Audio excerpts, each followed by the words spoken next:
اب یہ جو قاری ہے یہ مسجد میں امامت کرواتا ہے, یہ اذان دیتا ہے, لوگ اس کے پیچھے نماز ادا کرتے ہیں. مصطفیٰ روز کی روٹین کے مطابق مسجد میں آتا ہے, قاری صاحب سبق سنتے ہیں. مصطفیٰ کو سبق نہیں آتا, قاری صاحب اس کو کہتے ہیں تم عشاء تک یہیں پر بیٹھو, عشاء کی نماز کے بعد میں تم سے سبق سنوں گا. اب جو قاری محسن ہے سبق سننے کے بہانے اس کو ساؤنڈ والے روم میں لے جاتا ہے اور وہاں پر جا کر اس کے ساتھ کرتا ہے. بچہ شور شرابہ کرتا ہے, مطلب منع کرنے کی کوشش کرتا ہے کہ میرے ساتھ کیا کر رہے ہیں, یہ کیوں کر رہے ہیں. قاری اس کو کہتا ہے کہ تم اچھے سے جانتے ہو کہ جو میں بچوں کے ساتھ کرتا ہوں, تو اگر تو تم نے شور شرابہ کیا تو میں یا تو تمہیں جان سے مار دوں گا, جس طرح سے میں کہہ رہا ہوں اس طرح سے سب کچھ کرتے جو. قاری اپنی ہوس پوری کرتا ہے, مصطفیٰ اپنے گھر چلا جاتا ہے. مصطفیٰ کا باپ اپنے بیٹے کو دیکھتا ہے, مصطفیٰ باپ کی شفقت دیکھتے ہوئے اس کو تمام وقوع بتا دیتا ہے کہ قاری محسن نے میرے ساتھ یہ کیا ہے. پولیس کے پاس لے جاتا ہے, پولیس FIR کرتی ہے, میڈیکل ہوتا ہے جس میں ثابت ہو جاتا ہے کہ مصطفیٰ کے ساتھ بدفعلی کی گئی. قاری کو ایٹ دا اینڈ گرفتار کر لیا جاتا. قاری مان بھی جاتا, درندگی سوار ہو گئی, ہوس کا نشانہ بنا لیا, اس کو سمجھ میں نہیں آیا کہ میرے سے کیا ہو گیا. السلام علیکم جی. گجرات کی تحصیل کھاریاں کا یہ وقوع ہے جہاں پر ایک امام مسجد ہے جو کہ 12 سالہ بچے کے ساتھ بدفعلی کرتا ہے اور اس کے بعد فرار ہونے کی کوشش کرتا ہے. اب یہ وقوع کس طرح سے پیش آیا, قاری کون ہے, بچہ کون ہے, آپ کو ڈیٹیلز کی طرف لے کر چلتے ہیں. عزیز پورہ کا علاقہ ہے جہاں پر ایک آدمی ہے بلال نامی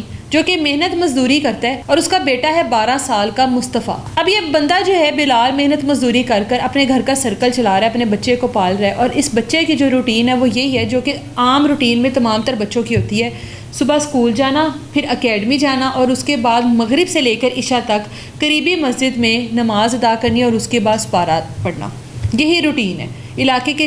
ویسے بھی جتنے وہاں پر بچے ہیں ان سب کی بھی یہی روٹین ہے. اب یہ جو قاری ہے اس کا نام ہے محمد محسن. اب یہ جو قاری ہے یہ مسجد میں امامت کرواتا ہے, یہ اذان دیتا ہے, لوگ اس کے پیچھے نماز ادا کرتے ہیں, نکاح کرواتا ہے, جنازے پڑھواتا ہے. اب یہ وہاں کا کرتا دھرتا ہے. ٹھیک ہے جی. اب آپ سب کو پتہ ہے کہ مسجد میں ایک کمرہ ہوتا ہے جس میں ساؤنڈ سسٹم پڑا ہوتا ہے. ساؤنڈ سسٹم کا مقصد ہوتا ہے وہاں پہ اذان دی جاتی ہے تاکہ دور دراز کے جو علاقے ہیں وہاں تک اذان کی جو آواز ہے وہ جائے.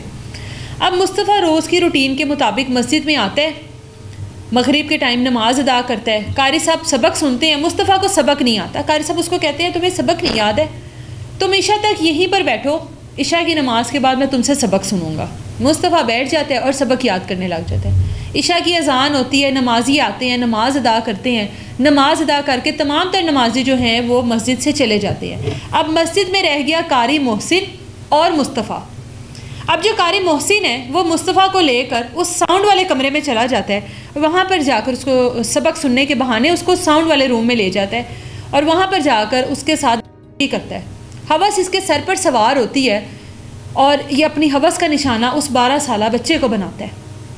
بچہ شور شرابہ کرتا ہے, بچہ مطلب منع کرنے کی کوشش کرتا ہے کہ میرے ساتھ کیا کر رہے ہیں, یہ کیوں کر رہے ہیں.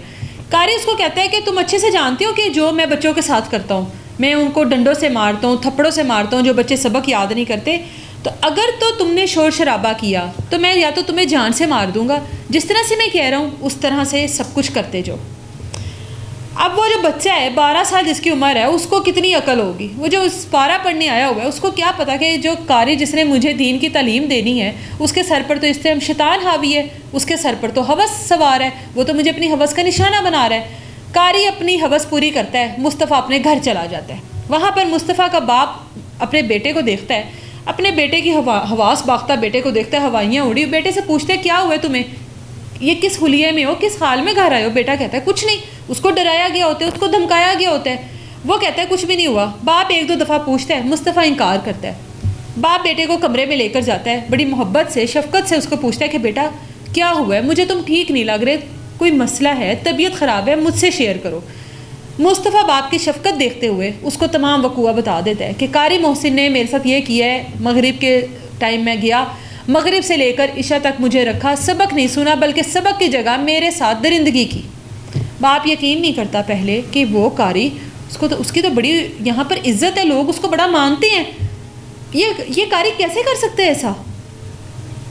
بیٹے کو پکڑتا ہے, چلا جاتا ہے. اب گیا مسجد, دروازہ نوک کیا, جو قاری کی رہائش گاہ ہوتی ہے وہاں پر دروازہ نوک کرتا ہے. قاری دیکھتا ہے کہ اپنے باپ کو لے کر آگے وہ مسجد کے پچھلے دروازے سے فرار ہو جاتا ہے. وہاں پر مصطفیٰ کے باپ کو شک کیا یقین ہو جاتا ہے کہ میرا بیٹا سچا تھا, اس نے میرے بیٹے کے ساتھ یہ سب کچھ کیا ہے.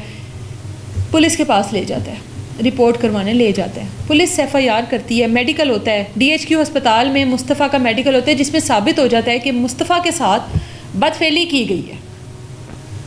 آپ یہاں سے اندازہ لگائیں کہ ماں باپ اپنے بچوں کو پڑھنے کے لیے بھیجتے ہیں، ماں باپ اپنے بچوں کو تعلیم لینے کے لیے بھیجتے ہیں، اسکولوں میں تعلیم کے لیے، اکیڈمی میں، مدارس میں دینی تعلیم کے لیے، اور دینی تعلیم دینے والے بچوں کے ساتھ یہ سب کچھ کر رہے ہیں۔ خیر مصطفیٰ کا میڈیکل ہو جاتا ہے، ایف آئی آر ہو گئی، پولیس ریڈ کرتی ہے، قاری کو ایٹ دا اینڈ گرفتار کر لیا جاتا ہے۔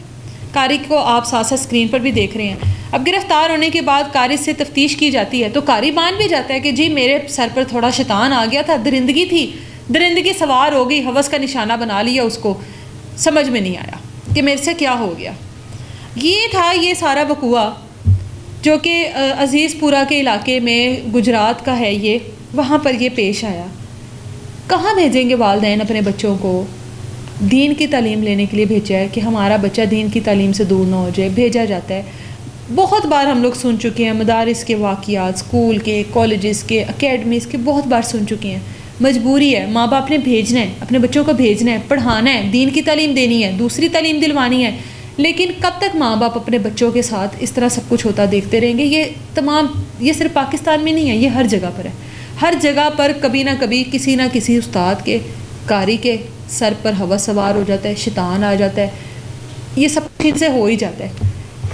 امید کرتے ہیں کہ جو لوگ اس طرح کی واردات ڈالتے ہیں، جو لوگ کسی بچے کے بچپن کے ساتھ کھیلتے ہیں، اس کی معصومیت کے ساتھ کھیلتے ہیں، اس کے لیے سب کچھ کرتے ہیں، ان کو عبرت کا نشانہ بنایا جائے۔ اجازت دیں مجھے، اللہ حافظ۔